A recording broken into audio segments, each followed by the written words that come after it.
Hi, this is Tony Robbins. Welcome to Live with Passion. Listen, first, I really want to congratulate you on taking the time to listen to this program and for investing in it. And I say that not because you've invested in my tape program, but because there's so many people out there that talk a really great game, but they don't live it. You know what I mean? So many people out there say, I want a greater life. I want to achieve this great goal. I have this great dream. I want to turn it into reality. But what do? Usually nothing. Usually day after day, they don't make any real progress towards achieving those goals. They're not investing in themselves in solutions and tools and into ideas that can make a difference. So I want to really congratulate you because you're one of the few who do versus the many who talk. And for that reason, I feel a real kinship with you because what you're doing right now, I've been doing myself for more than 21 years now. What do I mean? Well, I'm talking about listening to audio tapes, attending seminars, reading books, filling my mind, and then applying what I've learned immediately to get results in my life. And it all started for me many, many years ago, but it started in a day when I finally got fed up, when I finally said, I'm not willing to settle for less than I can be. Never again. And when I found that internal passion, when I made that shift in my life, I've never looked back since then. And that's why this subject means so much to me and why I'm so thrilled that it means enough for you to take the time to really listen to this audio program. So I want to get started, but before I do, let me also say this. You and I are probably a lot more alike than you realize. I mean, think about it. We're both crazy, outrageous people that are saying, I will not settle for less than I can be or do or feel or experience in my life. I mean, if you think about it, there's really a big difference between just merely achieving your goals and living a life of passion. I mean, where you love your life, where you love your career, you love your family, your friends, the people around you, where you look forward to each and every day. Maybe ultimate passion is when you can get to that point where no matter what happens in your life, even when the biggest challenge happens, even when the greatest injustices occur, you just grab a hold of them and you suck the juice out of that experience. You say to yourself, what can I learn from this? How can I apply this? You find a way to use whatever life gives you to create a life of even greater meaning. Now, by the way, is that what most people do? Well, you and I both know the answer is no. I mean, every day you look around and walk around and you see people around you that look half dead. I mean, it makes me sad. There seems to be no joy in their life. There's no drive in these people. They're kind of just surviving. It's like somewhere along the line, they settled for so much less than they could be. And maybe it happened many years ago. Maybe years ago they had great goals and great dreams and a great drive for a life of meaning. But what happened to them? Well, what almost happened to me, what may have happened at one time in your life. They had big goals, they had big dreams, they went for it, they were excited, and they pushed hard. Maybe they disciplined themselves. Maybe they gave their all, and they were disappointed or maybe even betrayed. I know I felt that many times in my life, and I'm sure you have as well. But what do you do with that? That's what determines whether you develop a passionate life or one that you have to constantly make excuses for, or one where inside of you, you have to settle and say, those people out there that are so excited, so passionate, oh, it's phony, it's fake, it's just a bunch of positive thinking. See, what happens for a lot of people is they don't want to be disappointed anymore. So what they do is they disassociate. They start saying, oh, don't get your hopes up. Hey, don't get overly excited about this stuff. Come on, what are you, naive? They become skeptical. They become pessimistic. But the truth is when people say they're skeptical or they're pessimistic, what they're really saying is, I'm fearful. I mean, people who are skeptical are just afraid of being disappointed. They're afraid of being hurt. They're afraid to feel that feeling that comes from not winning. But listen to me. In any sport, if you're going to be victorious, you've got to be willing to risk that loss, that sense of pain. That also, by the way, that pain may be the very thing that gives you the drive to move forward and achieve more than you ever have before in your life. Michael Jordan is someone I've had the privilege of spending some time with. I mean, talk about a genius in the basketball ring. I'm genius in any sport. He's the best that probably has ever existed there. And when I talked to him the first time, I said, listen, Michael, tell me, your career's had many highs, but when did it just explode to the highest level? I mean, to where you knew your game was at its best. He said, Tony, the biggest thing that's driven me, honestly, was pain. He said, when I lost for the third time in those championships to the Detroit Pistons, he said, it ripped out my soul. It hurt so bad inside. He said, I sat there and I cried on the bus. I felt like somebody had stolen my pride. I felt like no one else had given as much as I had. I felt so bad inside. And you know what happened? Something inside of me just shifted. He said, I just was tired of feeling that way. And I decided I was going to go out that summer and I was going to lift weights and become stronger than I ever had been before. And the next year I was going to dish out the pain. I wasn't going to take it. That we were going to win no matter what. He said, I converted all that pain into absolute drive. And you know what happened. He won 3 national championships in a row for the Bulls. Took a little break from basketball and came back and did it again. I mean, that's a real passion. Finding a way inside yourself when you're exhausted, when you're beat, when someone else seems to have more power or more skill or they're having more luck. And somehow you reach down inside and you convert the pain into power, into drive. Results in life don't come from being motivated. Results in life come from taking action, and that's where the rubber really meets the road. That's where the results really show up. So at the end of each of these tapes, don't just turn the tape off. Use the skill that you learn in that tape all day long. Now, I realize some of these skills will be brand new for you. Most of them probably will be. And when you're new at something, you're not good at it yet. But you know what? Do it anyway, even if you fumble at it. It's okay. Because if you'll take it all day long and apply that skill, I can promise you something. By the end of the day, you'll get good. And when you get good, you'll get results. And those results will reinforce you. And that reinforcement will make these things habits. And pretty soon, this idea of living with passion will be something that is just who you are, not something you work out or think about or dream about or desire. It'll be your experience of life. It'll be a positive addiction. It'll make your life greater and greater with each passing day. And by the way, I want you to know that I respect you. I know your life must already be great, or you wouldn't be pursuing ways to make it better. But I want to make sure that by the end of these 6 tapes, there is a measurable difference in the quality of the levels of joy and happiness and passion, and most importantly, results that you experience in your life. So let's get started. Let's not waste any more time. Let's begin to tap into those skills, into those understandings that can give us an even greater quality of life, an extraordinary life, a life filled with passion. Let us begin. The term I have for this session and the tool I want to share with you, I call it quality quantifiers. In fact, the term is much more technical than the actual tool itself, but I think it's an accurate term to describe what we're going to learn. And by the way, this tool is not so much that it's new or so innovative. It's just that once we're aware of it, it can change our life. Now, here's how it came about. Recently, I was putting together a brand new program called The Body You Deserve. And as I was designing the program, I got to the point of thinking about, okay, let's deal with one of the problems with people trying to lose weight, which is just the sense that they've got to have something now. You know that state where you feel like if you don't have it now, you're going to explode? I don't know if you've ever experienced that or not. Maybe not around food, maybe around something else. And I began to look at the dynamic of how that makes people overeat and try to identify what the cause was, so in one of the days I could really help them create a solution. And as I thought about it, okay, for someone to actually overeat, what has to happen first? First, they got to be triggered. And by the way, isn't this true of any behavior you want to change? Whether it's smoking or drinking, or whether it's getting frustrated or mad or angry or overwhelmed, something triggers us initially. So what kinds of things can trigger us? Well, it can be something internally triggered by us asking ourselves a question or focusing on something internally, or it can be an external cue. It can be something that we see or hear, something someone says, maybe a smell that triggers us.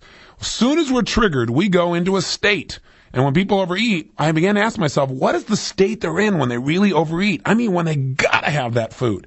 I realized it was a state of tremendous urgency, that the person felt like they gotta have it right now. And as I began to explore that, I thought, well, what's creating this state of urgency in people? What's making them have to have that food right now? And I began to realize it was a sense of scarcity. Suddenly this person began to feel if they didn't have something right now, they were going to miss out. They were going to be deprived. They weren't going to have what they really wanted most.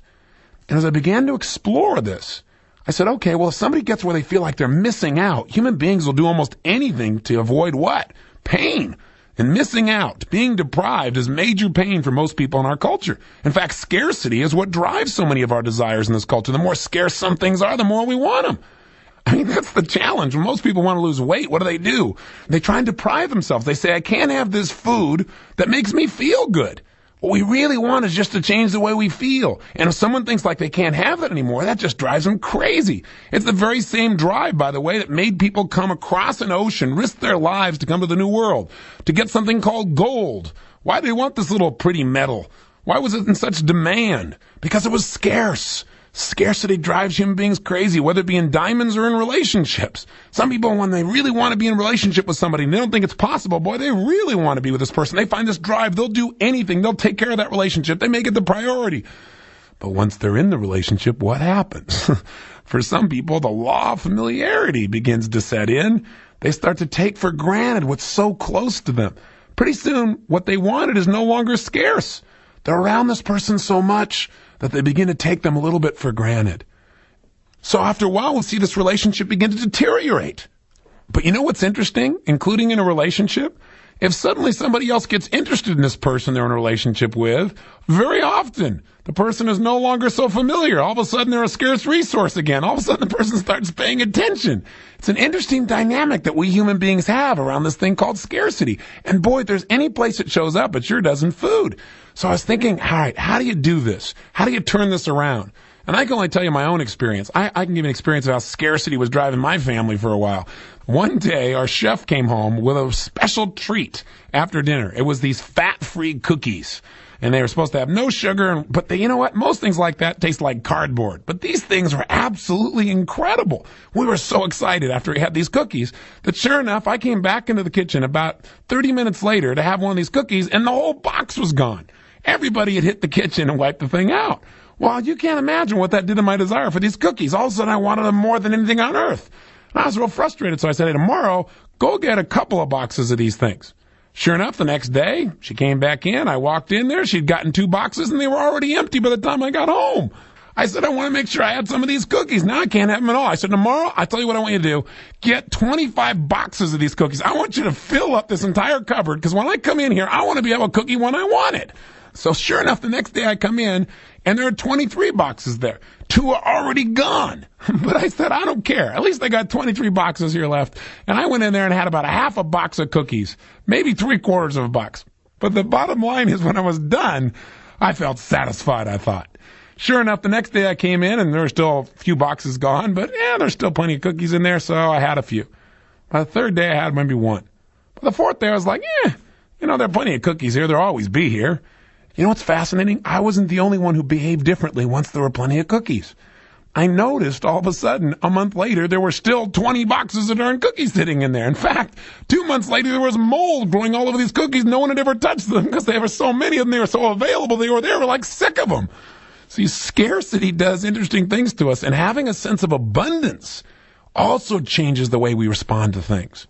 Now, you say, well, Tony, what has this got to do with this thing called quality quantifiers? Everything. See, what I was searching for at the time was to give people a tool that would help them to get out of that state of urgency, that state where you're crazy, where you got to have it right now or you're going to go nuts. You know the kind of state I'm talking about, right? And as I began to do that, trying to figure out a tool for it, I thought, you know what? We all create this emotion. We create this feeling of urgency, like I got to do it now. I got to have it now. But we feel like it's something outside of ourselves, something outside of us that's triggering us. And that state of urgency doesn't last forever. So I thought, how could I give people a sense that they're in control of this? So in a moment, if you start to feel that urgency, you could wipe it out. So you could lower its intensity. And by the way, if you think of any behavior that's in your life that you want to change, it always starts out the same way. Something triggers you. You go into a state where you feel like you have to go to the 3rd step, take action. And oftentimes when you're in a state of urgency, you don't think things through. You just immediately act upon it, sometimes in an unconscious way. And by the way, every action you take takes you to the 4th step, which is consequences. And the bottom line is a lot of people have consequences in their life they don't like because they consistently take actions that are inappropriate, and they do that because they're in such a lousy state or because they feel overwhelmed or they feel like they have no choice. So as I began to look for ways to help people break these patterns and to take control, I thought, well, I need to ponder this a bit. So I took a break and I went over and visited with some friends at their home. And as we're sitting around, I began to describe what I was trying to accomplish. And out of our conversation and my doing a few experiments with their children, I came up with what I first called an urge management tool. And as I expand on it, you'll understand I created it into something we now call the quality quantifier. Now, what the heck did I do? Well, I just basically took food that was nearby. And again, because the focus I had at that time was how to change our state around food. The quality quantifier that you're about to learn about can show you how to change the feeling you have about anything. But the bottom line is, I looked around at food and there was some banana bread sitting there on the table.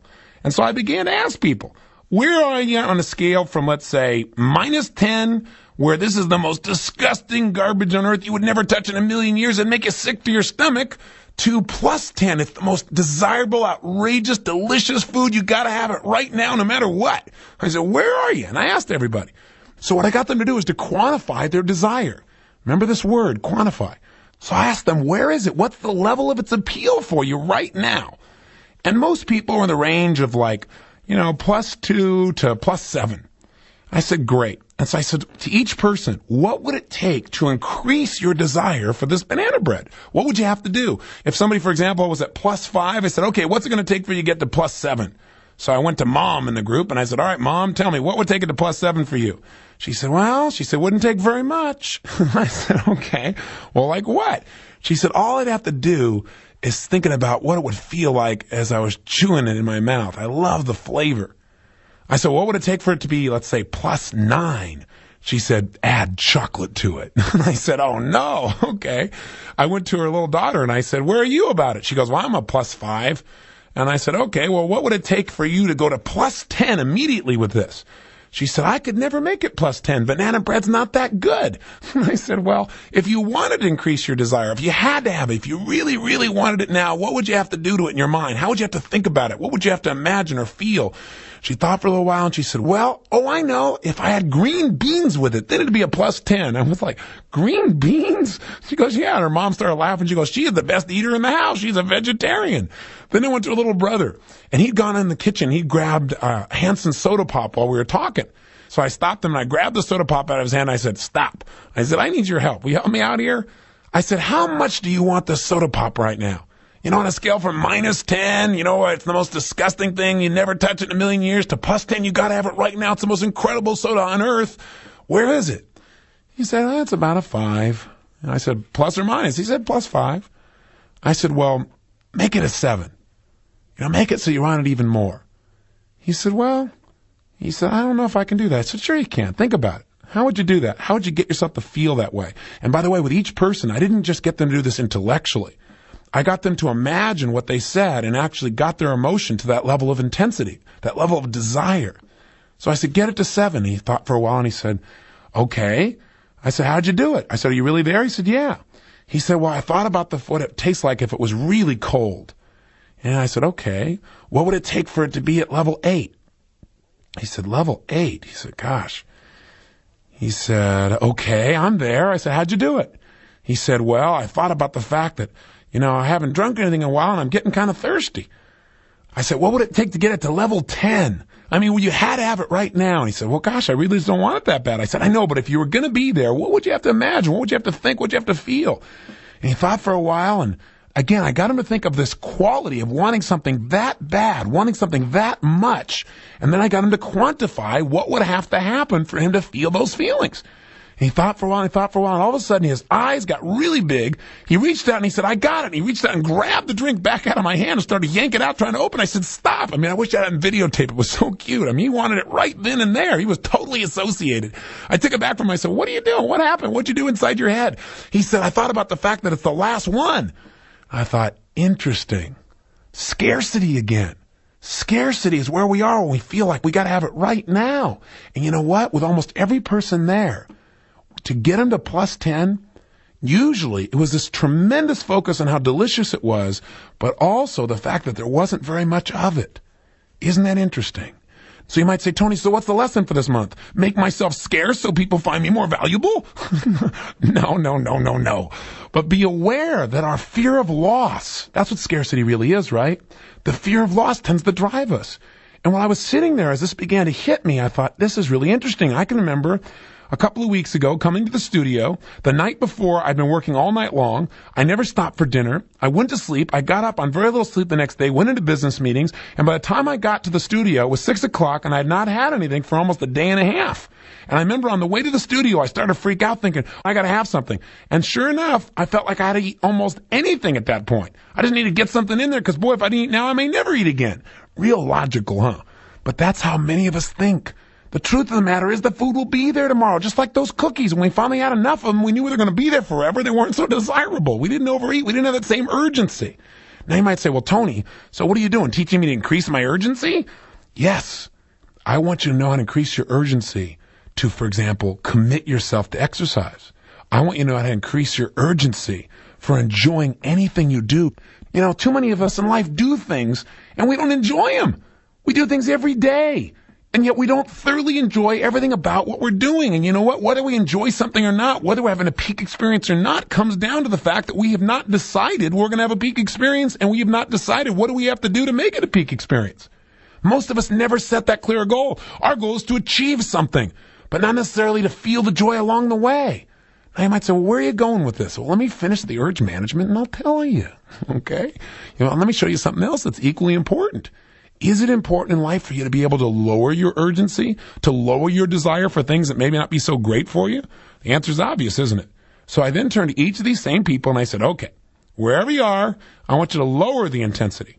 I want you to get it so you don't like it as much. In fact, I took the little boy with his Hansen soda and I said, okay, make it a 0. He said, I can't. I gotta have it.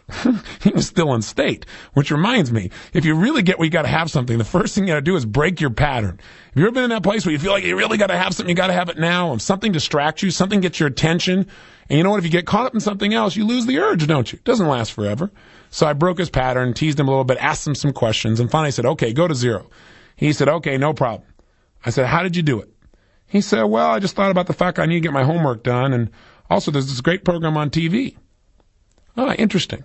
I began to look for patterns. How do we take ourselves from having to have something to changing? One way is to change our focus. Focus on something else. I said, okay, well, now that you're 0, get yourself where you think about the Hansens pop again, but you're at -2.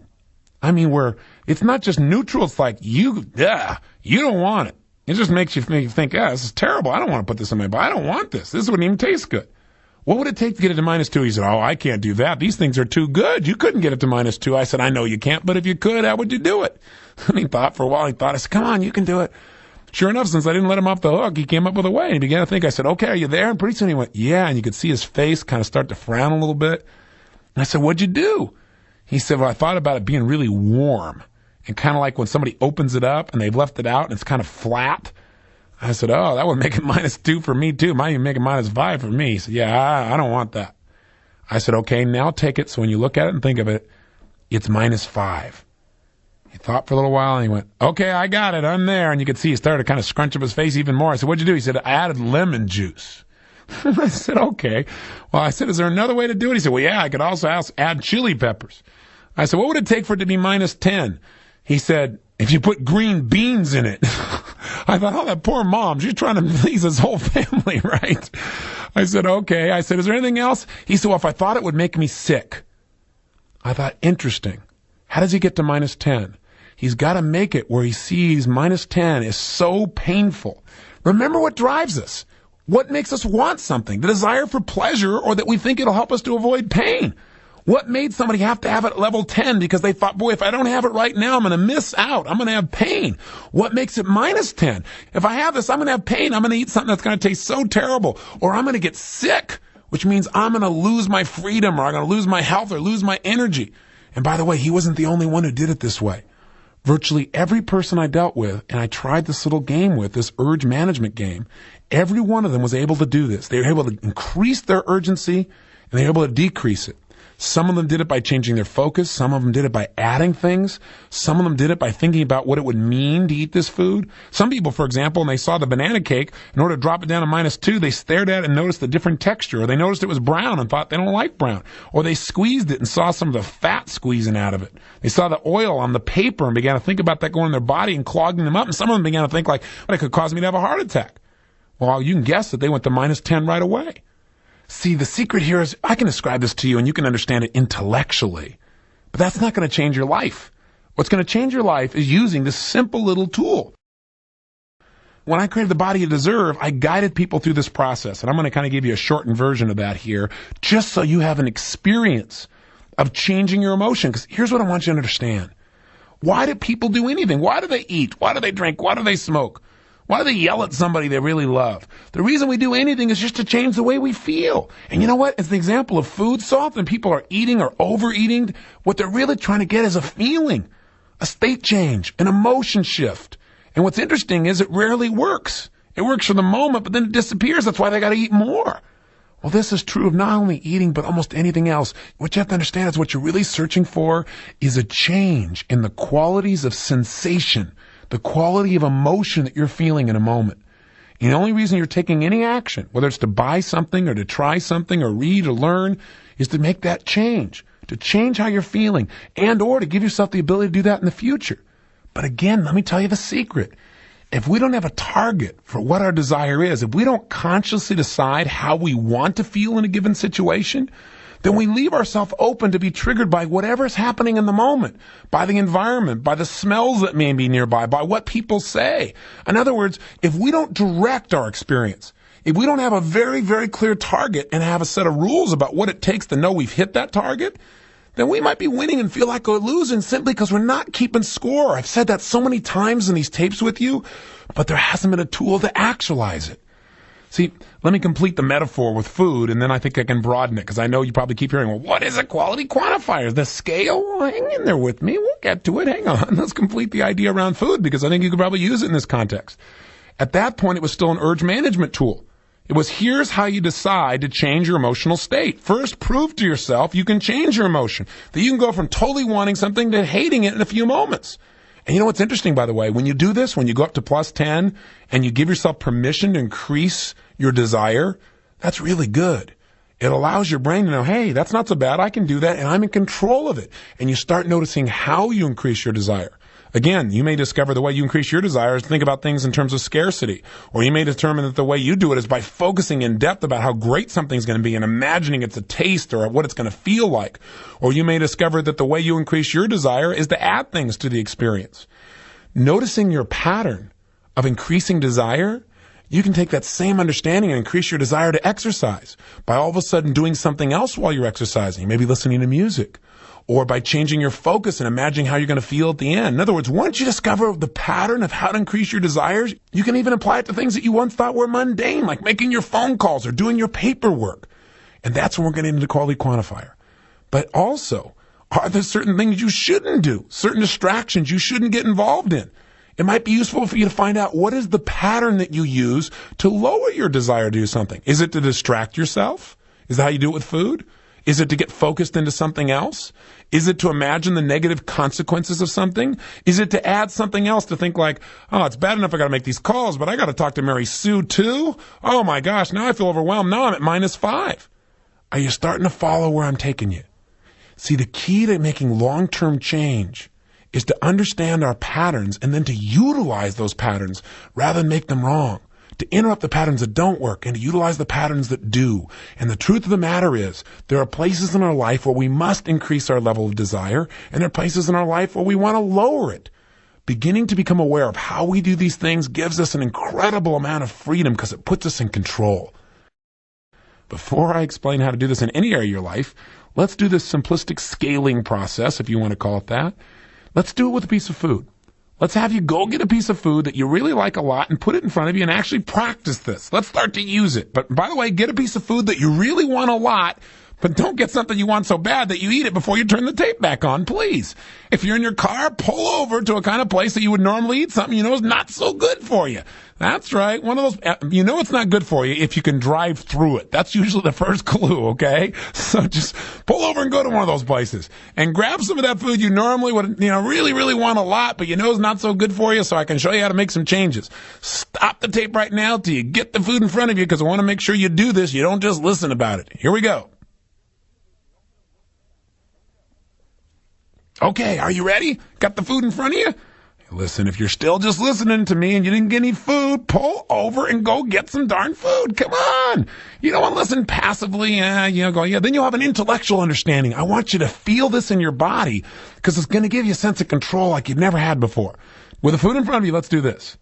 What I want you to ask yourself is, on a scale from -10 again, this is the most disgusting, filthy, terrible, horrible, cancer-causing, chemical-filled thing you would never even dream of having in a billion years, to +10, the most exciting, delicious, desirable, wonderful, ecstatic food on earth that you must have right now. 0 being neutral. Where are you? Just decide right now. Decide right now what is the quality of your desire, and if you were to quantify it with a number, where is it?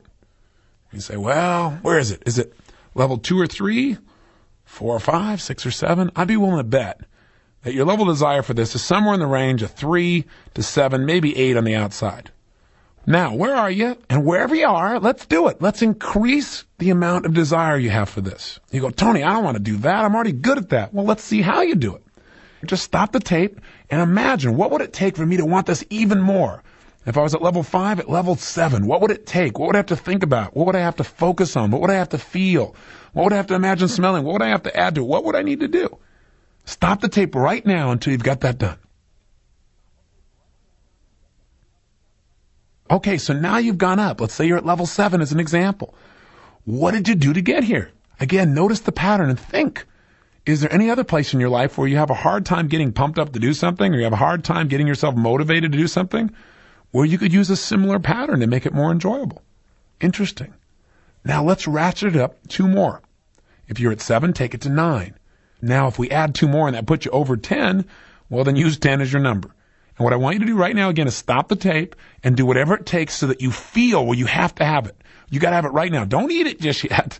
I know if you get yourself really to 10, literally the urgency may be at the level to absolutely grab it. But just wait until you turn the tape back on and I give you the next instruction. So stop the tape and get yourself up at least 2 more numbers.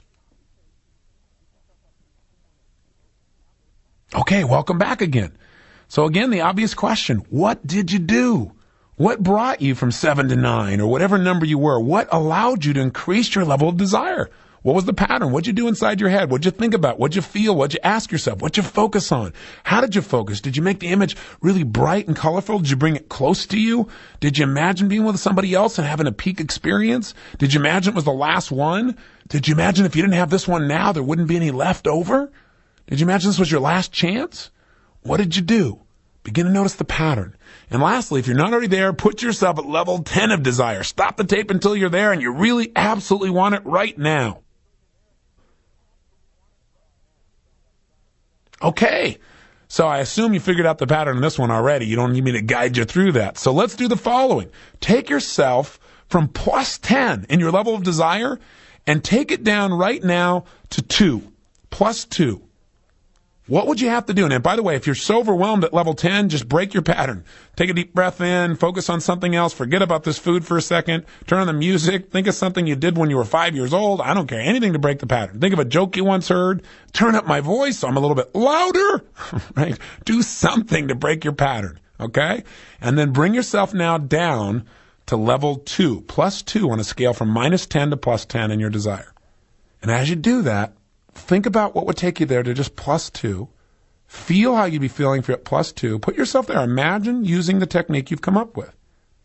And when you get to plus 2, the obvious question is, what did you do? What did you get yourself to do to go from wanting it that bad to having mild desire for it? Yeah, that'd be pretty good. What did you do? What did you do to lower the intensity? And you did it drastically. Now that you're there, go to 0. What will put you at 0? What do you have to do to have 0 desire for it? So it's neutral. It's not like you want it, you don't not want it. Just, it's not important. What'd you think about? What'd you ask yourself? What are you doing right now to get it to 0? Actually do this. Don't just listen. I want you to feel that you can really pull this off, that you can go from total desire down to 0. Now, by the way, sometimes it takes people a lot of time to do this. If that's true, please stop the tape. It doesn't matter how hard it is to do initially. Once you've done it and you know how you've done it, you'll be able to do in a few seconds what you found impossible to do before, which is to change your level of desire in a heartbeat. Now that you're at 0, notice what you did again, and then take yourself down to minus 2. That's it. Minus 2. What would you have to do to make it minus 2? And if you start thinking to yourself, oh, I could never do that. I could never get it where I don't want it. Well, if you could, how would you do it? Create the possibility. Dig around. There must be a way. Commit yourself to finding a way to get it to minus 2. Now, what'd you do to get to minus 2?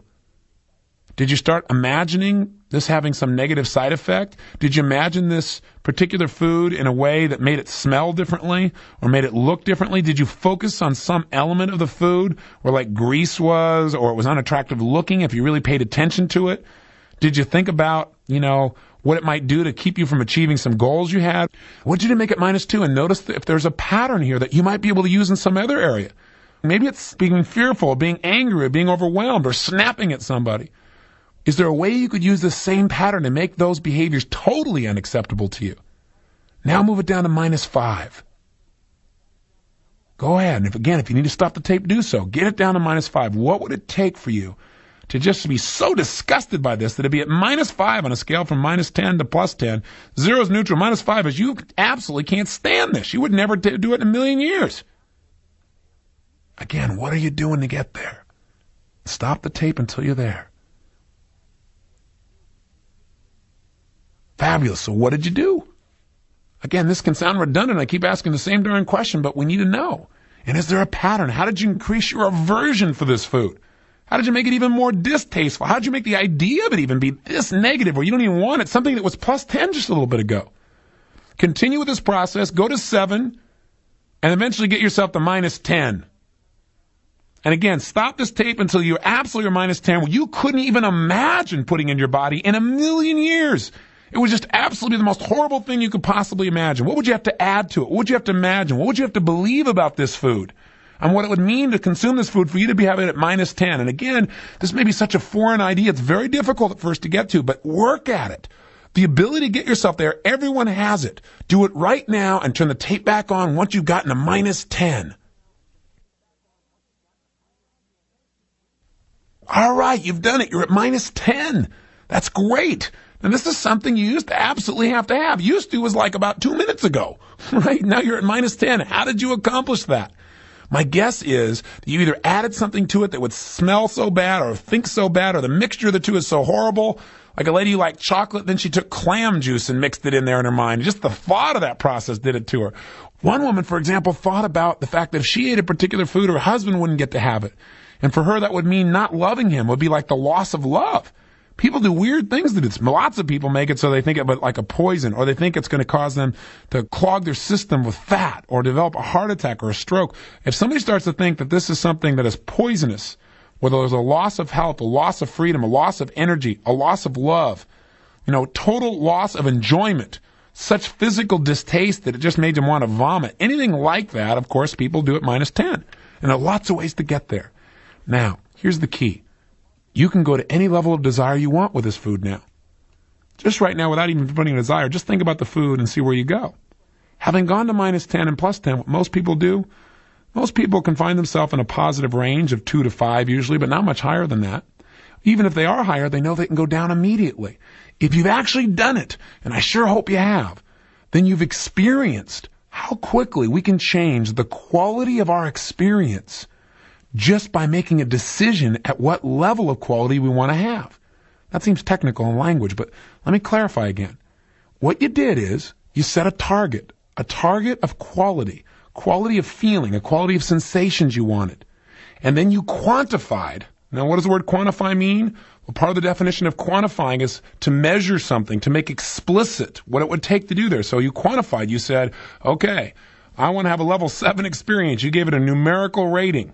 And that level 7 represented a certain amount of quality of feeling you wanted to have about that food, right? Whether that feeling was something of being turned off to it or being turned on. But also part of quantifying or measuring is making explicit what would you have to do for you to feel this way. That's what a quality quantifier is. Now, again, this sounds technical. You don't have to understand the exact words. Just give it a label, and let's discover what I'm really talking about by using it in another context. Here's what happened. After I started doing this with people, it was magical. First of all, I loved it. I started out just calling it my urge management tool. Hey, I can change my urges in a minute. Give me a piece of food. It was fun. Let me run it at the flagpole of desire. Let me run it down into the dirt. I don't want it at all. It felt so good to be totally in control and to show other people how to do it. And it was so interesting. At every dinner I was at, I was showing people how to do this, and people would kind of go into trance and go, wow, that's really great. I can feel the difference in my body right here and now. So then I got so excited about it, I said, okay, how do I generalize this? Is there another area besides food where I can use this urge management tool? Maybe it's more than just urge management. So I thought, well, I'm using this scaling system. What is it about that works? And then I got it. And it's like the bulbs flashing off of my head. Listen, the number one way to increase the quality of your life is to raise your standards. See, that's how life changes. If you've listened to me before, you know I've talked many times about the 3 things that change your life long term, not just for the moment. Number 1 is raise your standards. Raise what you demand from yourself. Raise what is a must for you. None of us get our shoulds. We should lose weight. We shouldn't eat certain things. We should be happier. We should have more fun. We don't really do it. We just should all over ourselves, right? But we always get what we must have. So what this great thing about this tool is, we're deciding. We're flat deciding this is what I must experience. I must be at level 5, or I must be at level 10, or I must be at minus 5 around this idea or concept or food. And then what we're saying is what has to happen for me to get there? And you know what? This employs 2 tools. Raising your standards, getting very specific about what you want, and then asking the right questions. And asking you shall what? Receive. I began to realize this tool, by setting a target and then asking myself what has to happen for me to be there, is causing me to raise my standards, and it's causing me to ask the questions that give me the answers I need to actually experience what I want. In other words, you could have always hated this food. You could have always loved this food at whatever level you want. But unless you take conscious control, you end up with whatever the world gives you. In essence, what we're doing is simply this. Realize, to succeed at anything in life, you got to have a target. If you're not clear on what your target is, you're going to find yourself being pushed around by whatever happens in the environment. You're going to end up with whatever the environment pushes you towards. So we're deciding on the quality of experience we're committed to. And then we're saying, what's it take to get there? I call that a quality quantifier. It's quantifying the level of quality that you want for some experience in your life, right? And then figuring out what's it going to take to make that happen. If you want to achieve mastery in anything, you've got to know precisely what you want and what must happen for you to achieve it. I mean, that's simple, right? So if you're not getting what you want from a situation, that is, you're achieving but you still don't feel the joy, or you're with somebody in a relationship and you don't feel the passion you want, or you had some food and it doesn't taste that good, or you went out to go play some sport and at the end you don't feel happy about it. If you're not getting what you want from a situation, it's not because you can't have it. It's because you haven't used a quality quantifier. You haven't asked yourself, number one, what is the quality of experience that I want to have in this situation? On a scale from 0 to 10, what do I want to experience? And how would I describe that emotionally? I want this to be a level 10 experience. What's that like? And then secondly, what has to happen in order for me to feel this way? What conditions must I create in myself and in my environment to have this be a level 10 experience, if that's what you're pursuing or whatever you're pursuing? I don't know about you, but I'm not willing to settle for less than level 10 in most experiences of my life. Anything that matters, whether it's producing a seminar or making love or being with your kids, I mean, what's it going to take for it to be level 10? What conditions you got to create in yourself and other people? And you've got to make sure to have a well-formed quality quantifier for this to be something that really works. Let me give you a little caveat. Make sure a well-formed quality quantifier is always based on conditions that you can control. See, I may not be able to control. If I say, for me to have a level 10 experience tomorrow, the temperature has to be exactly 78 degrees. Well, then I'm in deep stuff because I can't control that. Or I could say, for me to have a level 10 experience tomorrow, I have to make sure that throughout the day I stop, pause, and think about what I'm really grateful for. Or I have to notice the progress we've already made on this business project. Or I have to connect with my kids and tell them I love them. These are things I can control. Therefore, I know that I'm going to have that level of experience tomorrow. Are you following me? I know this may sound esoteric at first, but once you do it a few times, it's not. Let me give you a couple examples rather than just technical words, and I think you'll be able to follow what I'm saying.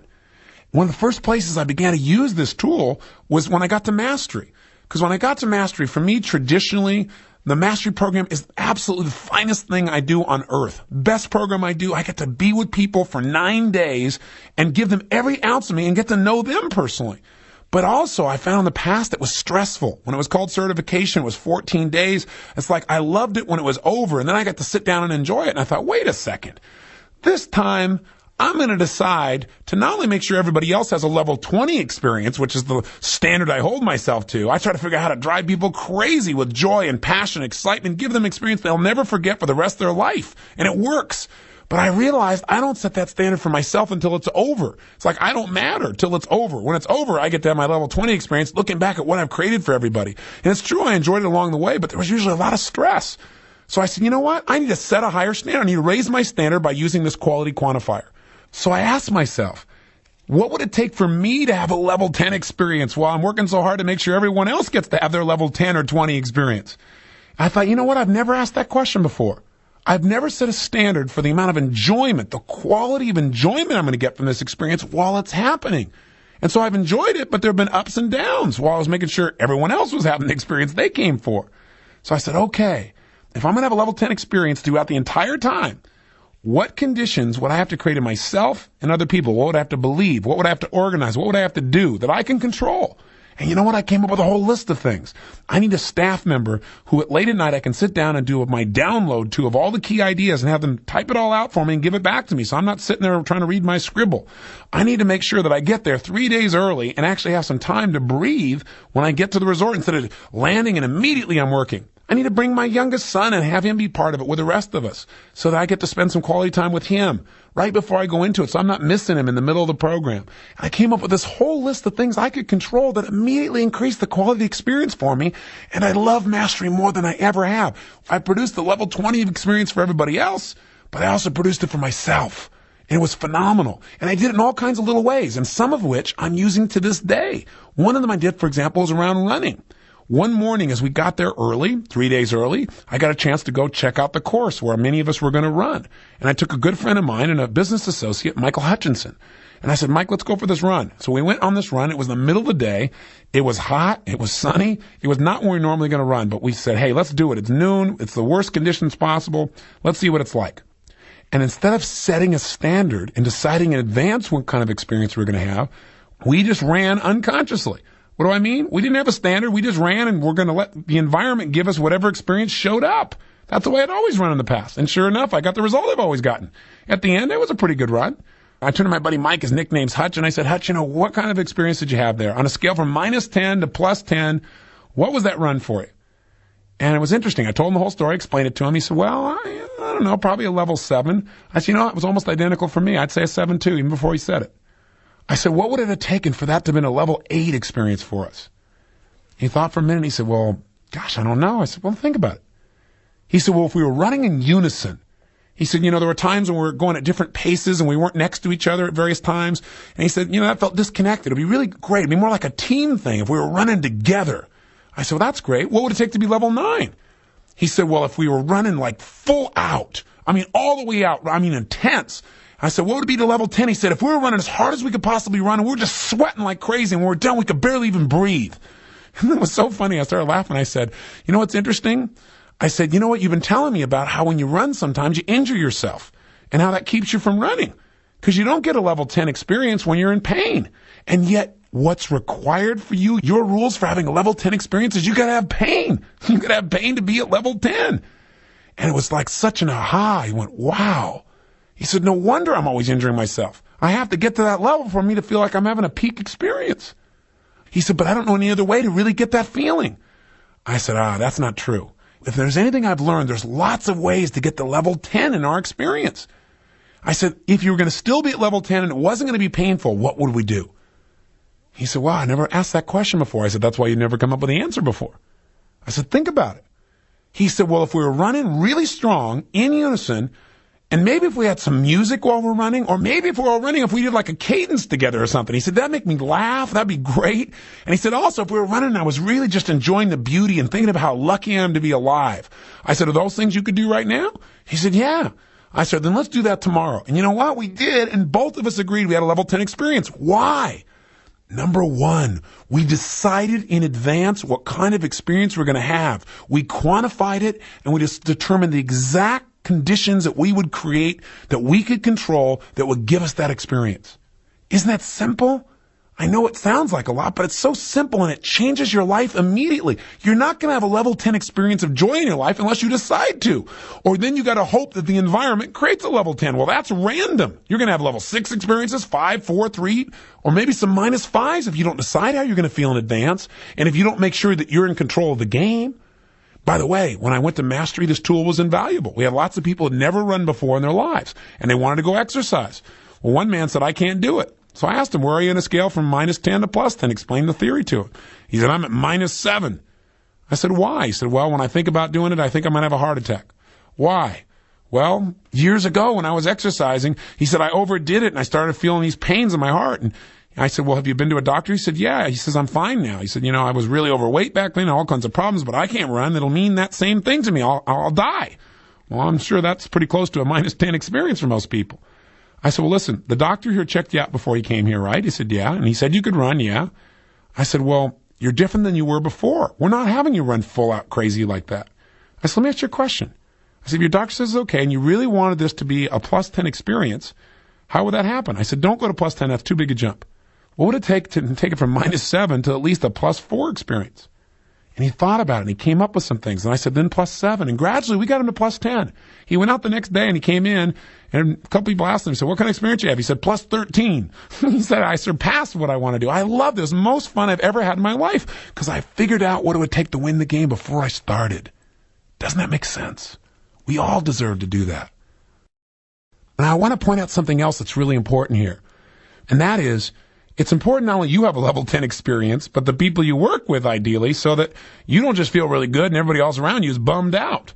So I'll give you an example. When we went to Mastery, we're doing it at the Hyatt Waikoloa, $750 million resort on the Big Island of Hawaii. Phenomenal place. We've been there twice before, and the hotel really loves us. We bring them a lot of business, but also our people really take good care of them and vice versa. So we've enjoyed being there.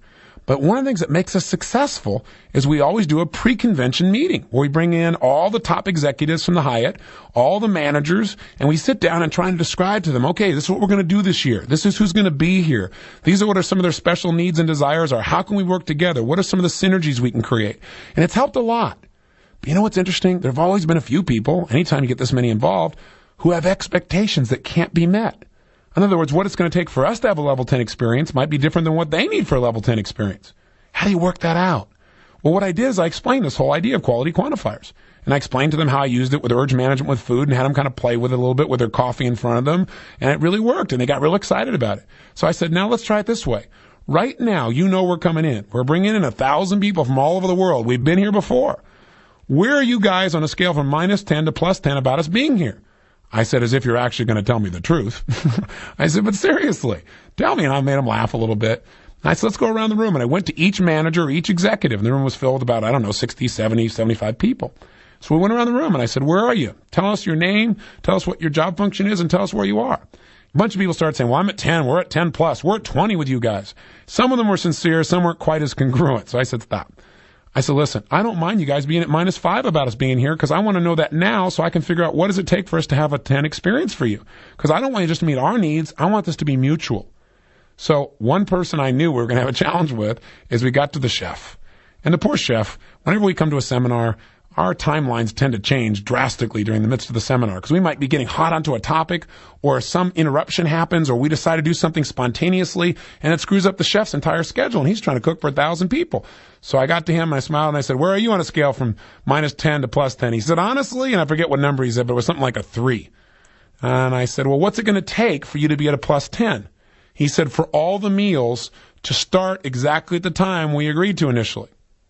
Now, the problem with that is that doesn't allow me to create a +10 for somebody in the environment because part of what makes it powerful is the spontaneity that we create inside the seminar. So I said, you know what? I said, I want you to have a +10 experience. And I said, I need you to understand, and I explained to him why we need that spontaneity.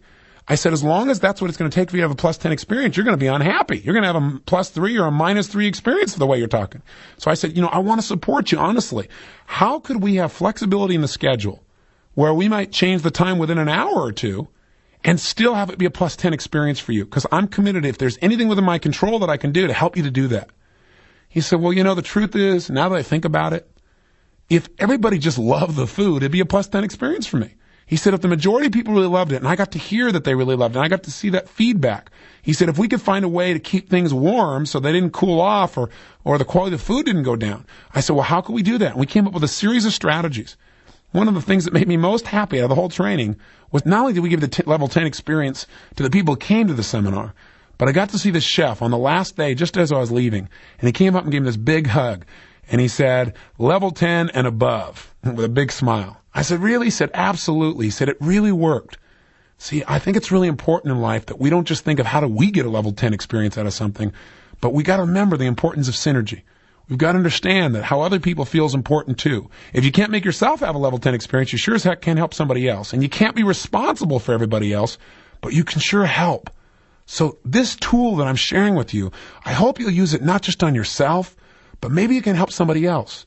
Maybe you can find somebody who's having a tough experience, say, hey, what would it take for this to be level 10? And their first reaction might be nothing. Or, well, everything has to be perfect.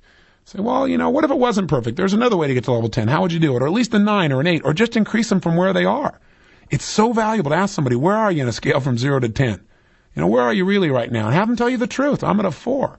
Well, really? Well, what would it take to be at a 6? That's not too big a jump. Think in terms of how to use this tool for those you care about, for those you do business with, for those people you're surrounded with. And I got to tell you something. The best way to really use a tool is to teach it. If you go out and start sharing this with other people, you're more likely to apply it. So I encourage you to do this. And know that this doesn't just work in areas like business. It doesn't just work with your running. and it works with your intimacy. There was a woman at the seminar who was really upset because she says she never feels intimate or even slightly attracted to her husband. I said, on a scale from -10 to +10, where are you in your level of attraction, of wanting to be intimate, of wanting to make love to him? And she said, most of the time, -2. I said, well, has there ever been a time you'd have been above that? She said, the highest I've probably ever been with him is +2. I thought, I'm sure glad he's not here to hear this. But I said, okay, well, can you give me any idea why you've never had a +2? She goes, oh, I don't know. I said, well, have you ever felt more than +2 towards a woman in terms of attraction? And she said, no. I said, okay, that's good. Well, how about, well, let's do this. Maybe you've had no experience being at higher than +2, but you know what? I bet in the back of your brain, you know how to be at a higher level. If you would just create the possibility. I said, if you were totally committed to having a +6 experience, where you felt that level of attraction, not +10, not +8, just +6, what would you have to do? What would you have to believe? What would you have to think about? What conditions would you have to create in yourself or in the environment? She said, well, I'd have to stop being so uptight about it being an act. I said, interesting. What else? Well, I'd have to start realizing that this is really an expression of real love. I said, I said, what else would you have to do? She said, well, I'd probably have to make it feel more romantic. Because, all the men I've ever been with, it's never been really romantic. She said, maybe if we create an environment like a warm bath with candles. I said, where would that put it? She goes, gosh, that alone would put it at level 6, maybe 7. And then she started to get excited. You know why? She started asking a new quality of question. A new quality of question gives you a new answer. And gradually we got her up to +10. At the break, she ran out and came back and reported. She called up her husband and said, guess what? Hope you're prepared for me. I'm going to be home in a few days, and I don't know if I can last that long. You might have to come out here. She said, I got some surprises for you. See, we've got the answers if we just set a high enough standard. If we just start measuring where we are and being honest with ourselves and then committing to go another level and believing and knowing there's an answer that can take us there. It can work in any area of your life. You might say, well, Tony, this sounds great, but let's say I want to have a level 10 experience of doing my taxes. How in the heck could I do that? I'm not going to come up with ways to do that. Great. Start with where you are. The key always is to do 3 things. I've talked about these so many times. Number 1, see it how it is. Okay? See how it really is. Where are you right now? Don't kid yourself. See, I used to just, oh yeah, I'm really in great shape. No. Where am I really? It's good to know where you are to start with. Quantify it. Give it a number. Scale from -10 to +10. Where are you about doing your taxes? I'm a -2. Great. Now, don't try to jump to level 10. By the way, you may not even be committed to having a level 10 experience doing your taxes. Maybe it'd be great if you had a level 7 experience of doing your taxes, right? Or maybe even an 8.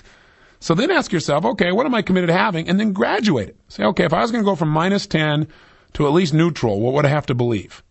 What would I have to do? What environment, what conditions would I have to create inside myself in terms of my beliefs? What I'd be saying to myself? What I'd be focused on? How I'd be sitting? Where I'd be doing it? Would I need to get somebody to help me? What would I have to believe about this process? What would I have to do in the environment itself so I would enjoy it? Then say, okay, what would I take to be at +2? And you know what you just got to understand and what you got to trust is I can talk to you about this all day long. I can keep giving example after example, but the truth is the way you're going to know this works is by doing it. So if you did the exercise earlier, you know it worked with changing your level of desire. You can do this in any environment. Ask and you shall receive. If you set the standard and ask the question, you'll get the answer. But demand the answer. Don't give up too soon. That's the key here. By the way, you've been doing this throughout your life. You just haven't been doing it consciously. Again, it's just like questions. It's just like transformational vocabulary. There have been times in your life when you've had a great experience. You just didn't ask yourself what made it so great. Here's something I normally hate, and one time I enjoyed it. I went out and exercised, and I turned music on. Wow! I learned something. Turning music on makes it better. Well, guess what? You now have another tool. You have a way to increase the quality of your experience. While you're running, you get to listen to this music. That's pretty simple. If you start thinking in terms of how do I increase the quality of my life and measuring it, the more you measure something, the more conscious you are about it, the better it gets. And by measuring it more often, you're raising your standards and you're making having a quality experience not a should, but a must. That's so valuable. But you know what's most important out of this? Is for you to realize that no matter what you're partaking in life, what experience you're taking part in, even those things you once thought were horrible, you can change the quality of your experience. You can't always change what you have to do, right? You still got to do your taxes. You still got to make the calls, right? You still got to sometimes spend time with somebody that used to annoy you, and you can just go do that and not enjoy yourself like most people in life, or you can have a greater quality of life by deciding that in this situation, I'm going to have X experience, I'm going to level 10 experience, whatever it is, and in order to do that, I got to get curious about this person. And in order to do this, I'm going to do my paperwork in my jacuzzi. And in order to do this, I'm going to do X, Y, Z. Are you following me here? It's so important to know that no matter what you do, if you're picking up trash, you can enjoy it. Because a lot of life requires we do things maybe we're not so thrilled about initially. But we can still have that joy. And I think part of that belief for me comes out of a reference experience I had. I wasn't doing it consciously. Many years ago, I had some partners in a business, and they got very involved with a particular philosophy. And this philosophy involved a guru that they were following. Well, I was real turned off by this, to say the least. And I was even more turned off when my partners, who were doing seminars with me at the time, started putting some of this Eastern philosophy into our seminars. So I was a little concerned. Every time they go off and go and do one of these retreats, quote unquote, they came back, in my opinion, in those days, more screwed up. So I was real concerned when they said they were going to go to India. So to protect my interests, I decided to fly with them so I could keep an eye on them, make sure they didn't lose it and go off into guru land. Well, long story short, we get to India, unbelievable flight. We go through Bombay, one of the dirtiest cities on earth, and I'm like, oh my gosh, what am I doing here? And then we go out all these hours and hours and hours to this little village where they have this ashram. I immediately find housing outside the ashram. And sure enough, though, every morning I got to go have breakfast. So I go over to the ashram to have my breakfast. And I'm avoiding being around because I don't want to be in this environment. And I also know that there's this thing that everybody's supposed to do at the ashram called seva, which means work for the guru. Basically, it means work for free. I figured seva means you save a lot of money by having a lot of people do the seva stuff, right? So sure enough, I'm hiding out. And one morning I'm out there for breakfast, and one of the monks spots me and says, come here. He said, I've not noticed you before. He said, I haven't seen you at seva. I said, that's because I haven't been there. And he said, well, you got to do seva if you're going to stay in the housing. I said, I'm not part of this thing. He said, even though you're paying is not enough. You have to give some time each day where you work and you give back to the ashram. It's a communal environment. I'm like, oh, well, all right, what do I do? He said, well, report to the seva office and they'll give you an assignment. So I'm thinking, oh man, what am I doing here? What have I got myself into? So I get out of the office. I come up there and he looks at me and says, big, strong man. Oh, how big are you? I'm 6'7". Great. Phenomenal. We've got just the job for you. Here it is. Moving furniture. I'm like, moving furniture? Yeah, just 4 hours a day. 4 hours a day? I got a bad back. He said, really? I said, yeah, I don't think I could do that 4 hours a day. No, for 2 weeks while we're here? No, I don't think so. He looked around and he said, well, I'll see what else we got. And while he's searching around, I should give you a little insight into something. In my life, there are a few things that I experienced as being totally painful. One was growing up as a kid, there's one activity I could not stand. It was never a level 10 experience. It wasn't a level 7 experience. It wasn't a 5. It wasn't a 0. It was like a -8, and I got to do it daily. It's washing the dishes. I remember growing up swearing that someday I'm not going to do this. Because you know what? It took up all my time and my energy, and it's like I didn't even want us to have certain meals because they were harder to clean. I hated it. I absolutely hated it. I said, someday I'm going to become so successful that I will never have to do dishes, and neither will anyone in my family. That was before dishwashers really came about, I guess. But the bottom line is, the man comes back and says, you can't do this furniture moving, huh? Well, there's only one other job. Take a wild guess what he gave me? Dishwashing for 4 hours a day. I was like, oh my gosh, are you kidding me? And I couldn't come up with any excuse not to wash dishes. Now, it wasn't just dishwashing.